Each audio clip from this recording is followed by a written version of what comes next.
Darwin کے نظریہ ارتقاء پر اکثر سوال اٹھائے جاتے ہیں، لیکن ان سوالات پر آنے سے پہلے یہ میں مختصر بتاتا چلوں کہ اس کا بنیادی کلیہ یہ ہے کہ سادہ جانداروں سے زیادہ پیچیدہ جاندار بنتے ہیں، اور بالکل سادہ جانداروں سے ایک ارتقائی عمل کے نتیجے میں آج دنیا کے تمام جاندار، جس میں پودے بھی ہیں، جانور بھی ہیں اور ہم بھی ہیں، وجود میں آئے۔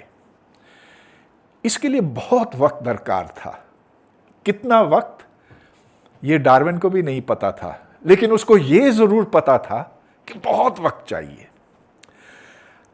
آج میں ایک سوال اٹھانے والا ہوں کہ کیا اتنا وقت تھا، ہے، زمین کے بننے سے لے کر آج تک کہ یہ سارے جاندار وجود میں آ سکے، اور جتنا وقت درکار تھا کیا انہیں وہ ملا کہ نہیں؟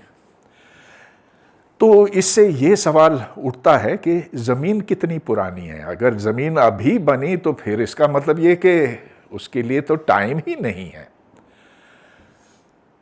یہ سوال آج نہیں اٹھا ہے، یہ سوال اس وقت اٹھا جب ڈارون نے اپنا یہ نظریہ پیش کیا۔ اچھا، میں پھر یہ کہوں گا، نظریہ لفظ مجھے بہت برا لگتا ہے۔ نظریے کا مطلب یہ ہوتا ہے ہمارے ہاں کہ محض ایک خیال ہے، ایک سوچ ہے، ایک رائے ہے، لیکن سائنس میں اس کا مطلب اور ہے۔ نظریہ ایک بہت بڑی چیز ہوتی ہے۔ بہرحال وہ ایک جگہ پہ۔ تو آج ہم اس سوال کے اوپر غور کریں گے کہ زمین کتنی پرانی ہے، اور آج جو ہم جانتے ہیں اس کے بارے میں، اس تک ہم کس رستے سے پہنچے۔ دیکھیے، سائنس میں یہ کہنا کافی نہیں ہے کہ یہ رزلٹ ہے، آپ کو یہ بتانا پڑتا ہے کہ آپ کس طرح سے اس نتیجے پر پہنچے، اور وہ عمل جو ہے وہ زیادہ اہم بنتا ہے بنسبت فائنل رزلٹ کے۔ تو اس کا میں ایک تاریخی پس منظر آپ کو دیتا ہوں۔ اس کے لیے مجھے کچھ سلائیڈز کی ضرورت پڑے گی۔ ارسطو بہت بڑا فلسفی تھا، 2500 سال پہلے، بہت ذہین آدمی تھا، لیکن اس وقت دنیا کے بارے میں، کائنات کے بارے میں ہماری معلومات بہت محدود تھی۔ تو اس نے کہا کہ زمین تو ہمیشہ سے ہے۔ ٹھیک ہے، معقول بات ہے اس زمانے کے حوالے سے، اور یہ بات قبول کر لی گئی تھی بہت عرصے تک۔ پھر اس کے 2000 سال بعد یہ آرچ بشپ ہے جس کا نام جیمز اشر ہے، اس نے انجیل یعنی کہ بائبل کے مطالعے سے یہ نتیجہ اخذ کیا کہ زمین اس دن بنی، اتوار، بروز اتوار از دا ہولی ڈے نا، صبح 9 بجے، 22 اکتوبر 4004 قبل مسیح، یعنی کہ کوئی 6000 سال پرانی ہے۔ اب بائبل میں تو یہ نہیں لکھا ہے کہ کس دن زمین بنی، لیکن بک آف جینیسس ہے۔ اب یہ مولانا صاحب اس کے قائل تھے کہ ہاں ساری سچائی ہاں بائبل میں ہیں، یہ بھی ہونا چاہیے کہ کس دن زمین بنی، تو وہ اس نتیجے پر پہنچے۔ چلیے، تو یہ ان کی رائے ہے۔ میں یہ نہیں کہوں گا کہ سارے کرسچن کریشنس اس کو مانتے ہیں، لیکن یہ ان میں سے ایک بہت بڑا آدمی تھا۔ اور آج بھی جو آپ نے دیکھا ہے کہ ڈارون کی مخالفت ہوتی ہے امریکہ میں اور جنرلی ویسٹ میں کرسچنز کی طرف سے، تو اس میں یہ کہا جاتا ہے کہ زمین تو بس ابھی بنی، اتنا وقت ہی نہیں ہے جتنا کہ ڈارون کو چاہیے تھا۔ تو چلیے اب ہم سائنسی نقطہ نظر پر آتے ہیں۔ جس زمانے میں Darwin is 1860 something like that، تو جس زمانے میں ڈارون نے اپنا یہ خیال پیش کیا اور یہ خیال اس کو یوں آیا کہ وہ ایک جہاز کے سفر پر نکلا، جنوبی امریکہ کے ساحل سے گزرتا ہوا اس کا جہاز، سمندری جہاز HMS بیگل، اس نے اس پورے ساحل کا معائنہ کیا تھا، اور کچھ تو ساحل کو دیکھتے تھے اور پھر واپس آ جاتے تھے، پھر ساحل کو، اور ادھر اس نے جو کچھ دیکھا، جو جیولوجک فارمیشنز تھے، جو پھول پودے نباتات جانور وغیرہ، اس نے جو دیکھا، اس کے بعد اس کے مشاہدات کو اس نے یوں کنڈینس کیا اپنی اس تھیوری میں. لیکن جب اس نے یہ پبلش کیا تو اعتراضات اٹھنے لگے اس زمانے کے فزسسٹ کی طرف سے، جنہوں نے یہ کہا کہ یہ تو ٹھیک ہو ہی نہیں سکتا، اس لیے کہ جو تم کہہ رہے ہو ڈارون، تم جو کہہ رہے ہو اس کے لیے تو وقت ہی نہیں، دیکھو زمین تو اتنی پرانی ہو ہی نہیں سکتی. تو کچھ جو دلائل تھے اس زمانے میں، وہ میں جو فزکس کے اعتبار سے تھے وہ میں آپ کے سامنے رکھتا ہوں. یہ ایک فرینچ ایرسٹوکریٹ تھا، کامٹے ڈے بوفون. تو یہ ڈارون سے تقریباً 150 سال پہلے کی بات ہے. اس نے ایک تجربہ یوں کیا کہ ایک گولا، لوہے کا گولا لیا، اسے 1000 ڈگری سینٹی گریڈ پر گرم کیا بھٹے میں، اور پھر دیکھا کہ اس کو نارمل ٹیمپریچر تک آنے میں کتنا وقت لگتا. اچھا، پھر اس نے کہا کہ اس نے سکیلنگ اپلائی کی کہ اگر چھوٹے گولے کے لیے اتنا وقت چاہیے تو زمین کے لیے کتنا چاہیے ہوگا، اور وہ اس نتیجے پہ پہنچا کہ 75,000 سال چاہیے. 75,000 سال تو کچھ بھی نہیں ہوتا. چلیے، مگر یہ ایک ابتدائی کوشش تھی، بالکل شروع کی کوشش تھی. پھر یہ ہرمان فون ہیلمہولٹز یہ ڈارون کا ہم اثر تھا، اور فزکس کی دنیا میں اس کی بڑی حیثیت تھی اس زمانے میں، اور آج بھی ہے. آج بھی جب ہم BSc اسٹوڈنٹس کو میگنیٹزم پڑھاتے ہیں تو ہم ان کو ہیلمہولٹز کوائلز کے بارے میں بتاتے ہیں، اور اس کے بہت سارے کام تھے. ایک کام اس نے یہ بھی کیا، یہ اس کا کوئی بہت بڑا کام نہیں تھا، لیکن بہرحال اس نے یہ اندازہ لگایا کہ زمین کتنی پرانی ہو سکتی ہے اگر ہم یہ فرض کریں کہ یہ شروع اس طرح سے کہ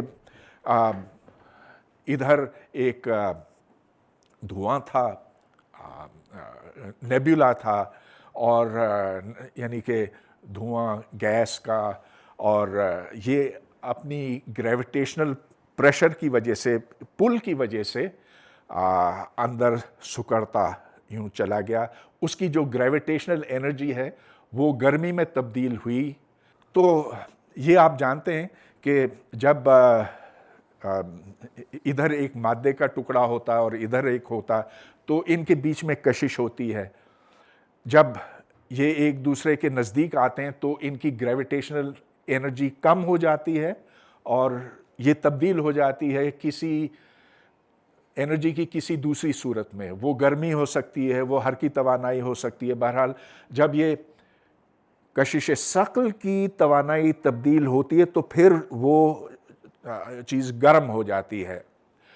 تو اس نے یہ کہا کہ اگر ہم یہ فرض کریں کہ یہ سب گیس کی صورت میں تھا تو پھر سورج کو بننے میں 20 ملین سال لگے ہوں گے. اب ظاہر ہے کہ بغیر سورج کے زمین تو ہو ہی نہیں سکتی، لہٰذا زمین زیادہ سے زیادہ 20 ملین سال کی ہو سکتی ہے. ٹھیک، ایک بہت لاجیکل بات کی تھی ہیلمہولٹز نے. اس کو ایک چیز کا نہیں پتا تھا کہ سورج میں سے گرمی اور روشنی کیوں نکلتی ہے، یہ اس سے نہیں پتا تھا. اس نے یہ فرض کیا ہوا تھا کہ جتنی گریویٹیشنل انرجی ہے وہ ساری کی ساری گرمی میں تبدیل ہو جائے گی، اور اس حساب سے، اور وہ حساب بالکل اس نے ٹھیک لگایا، اس کے اسمپشنز غلط تھے لیکن حساب بالکل ٹھیک تھا کہ 20 ملین سال لگے گا۔ اچھا، اسی کے زمانے میں یہ لارڈ کیلون تھا جس کے نام پر آج کا ٹیمپریچر سکیل منسوب ہے، اور جس کے بہت بڑے کام ہیں تھرموڈائنامکس میں خاص طور پہ، اور اس نے جو حساب لگایا وہ بھی لگ بھگ اسی 20 ملین کے نزدیک تھا۔ بہت اس کی دلچسپ دلیل تھی۔ اس نے یہ کہا، دیکھیں ہم جانتے ہیں کہ جب ہم نیچے جاتے ہیں، زمین کھودتے ہیں، اب کان تو یہی کرتے ہیں نا، miners they have to dig deep. جیسے جیسے آپ نیچے جاتے ہیں ویسے ویسے آپ کو گرمی محسوس ہوتی ہے۔ اگر آپ 1 کلومیٹر نیچے جائیں، 1 کلومیٹر، صرف 1 کلومیٹر، تو 25 ڈگری ٹیمپریچر بڑھ جاتا۔ That is a thermal gradient of 25 degrees per kilometre. اگر آپ اور نیچے جائیں تو دیکھیں، اگر آپ 14 کلومیٹر پر جاتے ہیں تو کوئی 350 ڈگری ٹیمپریچر بڑھ جاتا ہے۔ یہی وجہ ہے کہ آپ بہت زیادہ دور، آپ بہت زیادہ نیچے زمین میں کھدائی کر نہیں سکتے، کیونکہ جو آپ کے ڈرلنگ کے آلات ہیں نا، وہ پگھلنے لگتے ہیں۔ So there is a maximum depth to which you can drill. کتنا اچھا ہوتا نا کہ اگر ہم زمین کے تھرو ایک چھید کر سکتے تو ادھر سے کوئی چیز ڈالی ادھر سے نکلی۔ لوگوں نے اس کے اوپر سوچا ہے لیکن ممکن نہیں ہے۔ میں بتاؤں گا، اگر کوئی جاننا چاہے کیوں ممکن نہیں تو بعد میں ہم ڈسکس کر سکتے ہیں۔ بہرحال یہ جیو تھرمل گریڈینٹ کہلاتا ہے۔ اچھا، اب فرض کیجئے کہ ابتدائی زمانے میں زمین کا درجہ حرارت 6000 ڈگری تھا۔ کیوں یہ مناسب معقول اسمپشن ہے؟ اس لیے کہ آپ کوئی سی بھی چیز کو جب گرم کرتے ہیں، چلیے آپ لوہا لے لیں یا ٹائٹینیم لے لیں، ٹائٹینیم بہت بعد میں پگھلتا ہے لیکن وہ آخر پگھل جاتا ہے۔ پہلے تو اس کا رنگ بدلتا ہے، وہ سرخ ہوتا ہے، پھر زیادہ چمکدار سرخ ہوتا ہے، پھر ہوتے ہوتے وہ سفید ہو جاتا ہے، پھر وہ پگھل جاتا ہے۔ آپ اسے اور گرم کریں تو پھر کیا ہوتا ہے؟ وہ بخارات میں تبدیل ہو جاتا ہے۔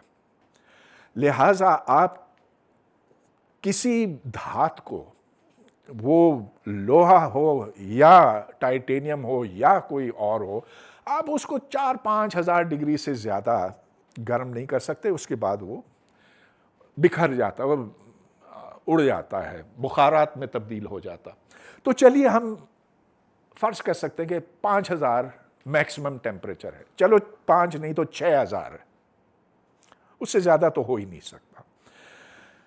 باقی رہی کچھ فزکس کہ اگر ایک گولا ہے آپ کے پاس جس کا درجہ حرارت شروع میں 6000 ڈگری تھا، اور اگر اندر کا ٹیمپریچر آپ اس جیو تھرمل گریڈینٹ سے جان سکتے ہیں، باہر کا کتنا، باہر کا جو ہمارا ہے، یعنی کہ 0 ڈگریز سینٹی گریڈ سمجھ لیجئے یا 20 ڈگریز سینٹی گریڈ سمجھ لیجئے، تو کتنا وقت لگے گا؟ یہ پھر ایک چھوٹا فزکس کا سوال بنتا ہے، اور میں نہیں کہوں گا کہ لارڈ کیلون کا بہت یہ بڑا کام تھا۔ بہرحال یہ بڑا انٹیلیجنٹ کام تھا کہ اس نے یہ سب کچھ، یعنی بڑے اس کے معقول اسمپشنز تھے جو میں نے آپ کو بتائے۔ اس سے یہ بات نکلتی ہے کہ زمین 20 ملین سال پرانی ہے، چلو 20 نہیں تو 30 نہیں تو 40، اس سے زیادہ نہیں۔ اب ڈارون کے لیے یہ بات بہت پریشانی کا باعث تھی، لیکن کیا کریں، اب یہ فزکس والے یہ بات کہتے ہیں تو ان کی بات میں ضرور وزن تو ہوگا، آخر یہ ساری بڑی معقول باتیں ہیں۔ اچھا، پھر ایک بالکل اور زاویے سے زمین کی عمر معلوم کی جا سکتی۔ آپ کو پتہ ہے کہ سمندر میں بہت سارا نمک ہے، اور اگر آپ کراچی جائیں تو ادھر سمندر کے کنارے ہاکس بے پر آپ کو اس طرح نمک کے ڈھیر دکھائی دیں گے۔ تو وہاں جب سمندر اندر آتا ہے تو یہ پھر اسے بند کر دیتے ہیں، پھر یہ ایویپریٹ ہو جاتا ہے تو یہ نمک رہ جاتا۔ کتنا نمک ہے سمندر میں؟ کوئی 3.5%۔ مطلب یہ کہ اگر آپ 100 کلو نمکین پانی لیں، سمندر کا پانی لیں، تو اس کو اگر ابال دیا جائے، اسے ایویپریٹ کرا دیا جائے تو 3.5 کلو نمک اس میں سے رہ جائے گا۔ اب فرض کیجئے کہ جس وقت زمین بنی اس وقت کوئی نمک نہیں تھا سمندروں میں۔ نمک سمندر میں کیسے پہنچتا ہے؟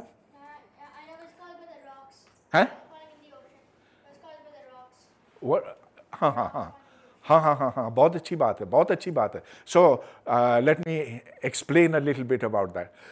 جب بارش ہوتی ہے نا تو بارش ان چٹانوں پر، ان پہاڑوں سے لگتی ہے، ادھر سے پھر ہوتے پھر اس کے نالے بنتے ہیں، پھر دریا بنتے ہیں، پھر وہ دریا سمندر میں پہنچتے ہیں، اور جو نمکیات ہیں وہ اس طرح سے سمندر میں پہنچتے ہیں۔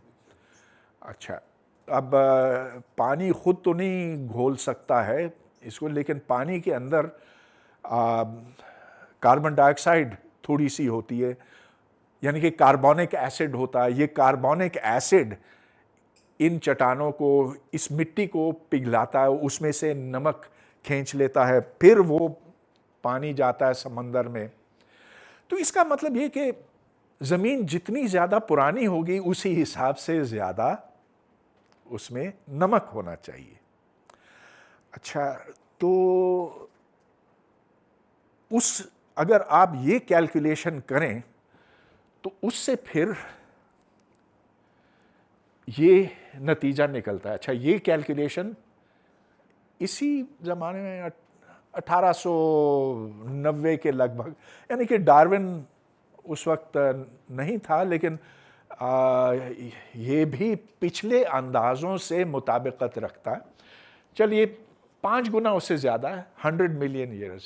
100 ملین ایئرز کچھ بھی نہیں ہے۔ یہ بھی فزکس کا اندازہ ہے یا کیمسٹری کا ہے، جو بھی اس میں بنیادی بات یہ ہے کہ ہم بہت آسانی سے جان سکتے ہیں کہ کتنا نمک ہے سمندروں میں۔ ہم یہ جان سکتے ہیں کہ جو دریا اس تک نمک پہنچاتے ہیں ان دریاؤں میں کتنا نمک ہے۔ پھر آپ بس چھوٹا سا حساب لگائیں تو پتہ چلتا ہے کہ زمین کی عمر 100 ملین سال ہے۔ پہلے 20 ملین، تو اب 100 ملین، لیکن صرف 5 گنا زیادہ، کچھ بھی نہیں۔ 100 ملین ایئرز از نتھنگ۔ اور میں آپ کو بتاؤں گا کہ اچھا، آپ تھوڑا سا چلیے بعد میں بتاتا ہوں کہ ہاؤ اولڈ دا مرگلاز آر، جو بالکل ہمارے پچھواڑے میں ہیں۔ اچھا، تو ایک طرف فزکس نے ڈارون کو بہت پریشان کیا ہوا تھا کہ there is just not enough time for evolution, لیکن دوسری طرف جیولوجی نے ڈارون کا کسی حد تک ساتھ دیا۔ تو چلیے اب ہم یہ دیکھتے ہیں کہ جیولوجی ہمیں زمین کی عمر کے بارے میں کیا بتاتی ہے۔ یہ پوری سائنس اسی زمانے میں شروع ہوئی تھی، بلکہ یہ شخص چارلز لائل اس کا اٹھنا بیٹھنا ہوتا تھا ڈارون کے ساتھ، اور ڈارون اس کا بڑا مداح تھا۔ ڈارون بچہ تھا اس وقت، یہ کافی سینئر تھا، لیکن اس نے ڈارون کو خاصا انفلوئنس کیا تھا، اور اس کا مدعا یہ تھا کہ زمین آج تقریباً ویسے ہی ہے جیسا کہ یہ بہت پہلے ہوا کرتی تھی۔ اس کو دا پرنسپل آف یونیفارمیٹیرینزم کہتے ہیں، بہت بڑا یونیفارمیٹیرینزم بول سکتے ہو؟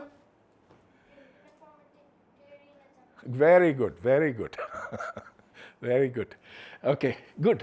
تو اب اس یونیفارمیٹیرینزم کا یہ کہنا ہے کہ جو پہاڑوں کی گھسائی ہوتی ہے آج، وہ ویسے ہی ہے جیسا کہ پہلے ہوا کرتی تھی۔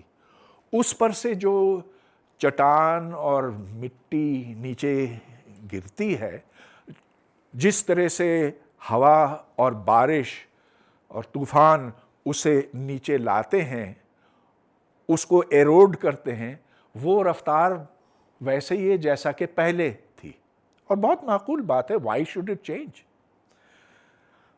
اچھا، یہ جیولوجی کی بنیاد ہے جو میں آپ کو بتا رہا ہوں، یونیفارمیٹیرینزم۔ دوسرا یہ کہ جس رفتار پر مٹی پہ مٹی آتی جاتی ہے، ایک طے پہ دوسری طے پہ تیسری طے، وہ ویسے ہی ہے جیسا کہ بہت یعنی ازل سے ہوا ہے، کوئی اس رفتار میں تبدیلی نہیں آئی ہے۔ آتش فشاں ویسے ہی پھٹتے ہیں جیسا کہ پہلے پھٹتے تھے۔ آج کا زمانہ کوئی خاص تو نہیں ہے نا، ہم تو ابھی آئے، کل ہی تو آئے ہم یہاں۔ اور پھر یہ کہ زیر زمین جو تودے ہیں جو تیر رہے ہیں، کیونکہ جو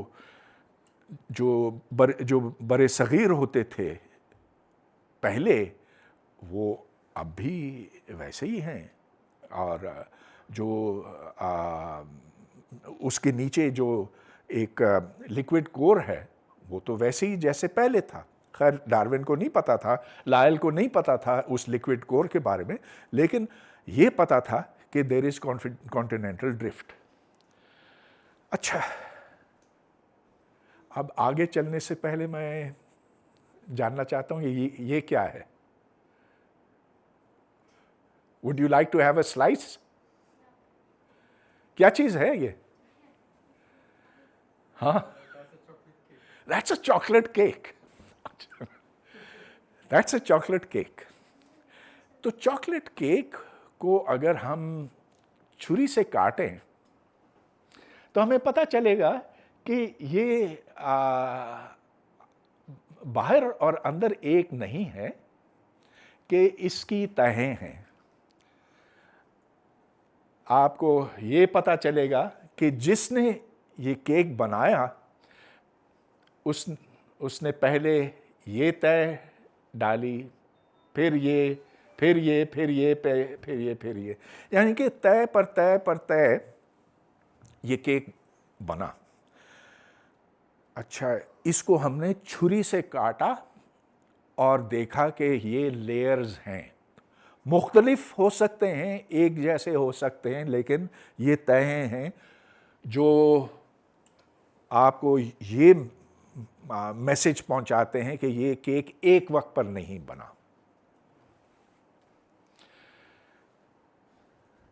وہ تہیں آپ کو یہاں پر نظر آتی ہیں۔ تو ادھر چھری کیا ہے؟ یس، ادھر ایروژن ہے۔ ادھر جو پانی اوپر سے پہاڑوں سے گرا، پھر اس سے دریا بنے، ان دریاؤں کے بہنے سے یہ یہاں پر ان دریاؤں کے بہنے سے پھر یہ کٹتے چلے گئے، اور جو سب سے پرانا ہے وہ سب سے نیچے ہے، جو سب سے نیا ہے وہ سب سے اوپر ہے۔ اگر آپ ان تہوں کو نزدیک سے جا کے دیکھیں تو بالکل واضح ہوتا ہے کہ یہ اس طرح کا ہے، اور اس میں زمین کی پوری تاریخ چھپی ہوئی ہے۔ You can tell about the different ages of the earth in this۔ تو اس سے پھر جیولوجی کے کچھ اصول جنم لیتے ہیں۔ آپ یہ دیکھتے ہیں کہ اگر اس جگہ پر آپ کو ایسی تہیں ملتی ہیں اور کسی اور جگہ پر بھی اس جیسی اس قسم کی تہیں ملتی ہیں، وہ جگہ کئی سو میل دور ہو سکتا۔ کہیں تو برطانیہ کا جو پورا جیولوجیکل میپ ہے یہ 1800 کچھ کے لگ بھگ میں بنا، اور وہاں یہ دیکھا گیا کہ ادھر اس کا یہ سیکوینس ہے، ادھر عین وہی سیکوینس ہے، اور ان تہوں کو آپ کیسے پہچانیں گے؟ اس طرح سے کہ اس کسی ایک تہہ میں آپ کو خاص قسم کے فاسلز دکھائی دیتے ہیں، اور بالکل وہی فاسلز آپ کو دوسری جگہ پہ دکھائی دیتے ہیں۔ تو پھر آپ کو یہ پتا چلتا ہے کہ یہ اور یہ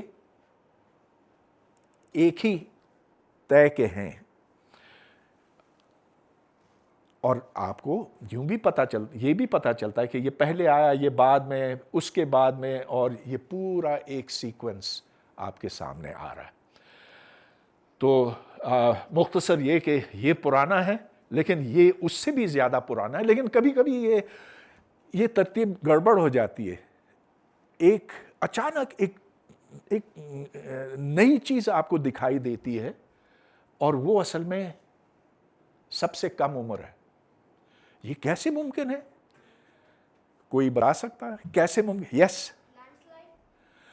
نہیں، لینڈ سلائڈ تو ایسے نہیں ہوگا نا۔ لینڈ سلائڈ تو پھر اوپر سے پتھر نیچے گریں گے، but that's a very good guess, excellent gas.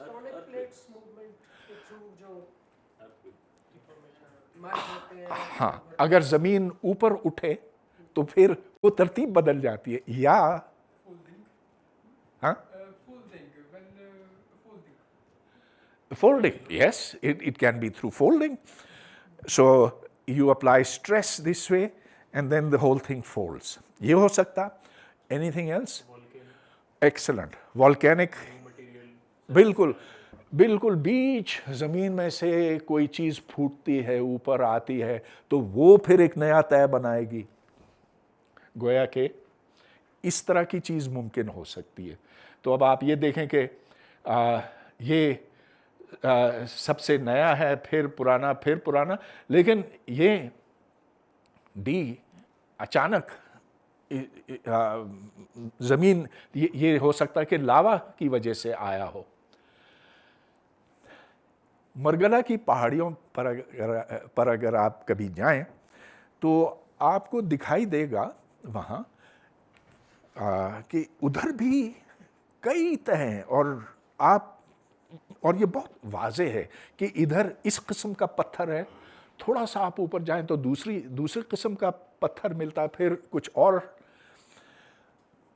یہ پہاڑیاں کوئی 40 ملین سال پرانی ہیں، اور آپ یہ دیکھ سکتے ہیں کہ ان کے اندر ایسے فاسلز ہیں جو سمندری جانداروں کے ہیں۔ میں فاسلز کی تھوڑی دیر بعد بات کرتا ہوں، جس کا مطلب یہ ہوا کہ جس جگہ پر ہم اس وقت کھڑے ہیں یہاں سمندر ہوا کرتا تھا۔ Isn't that amazing؟ کہ جو مرگلا کے پہاڑ ہیں وہ اصل میں سمندر کے نیچے تھے۔ This was all ocean۔ اور دلیل یہ کوئی بنائی ہوئی گھڑی ہوئی بات نہیں ہے۔ You can see the fossils of fishes, of snails, of various sea animals۔ Fossils اس طرح سے بنتے ہیں۔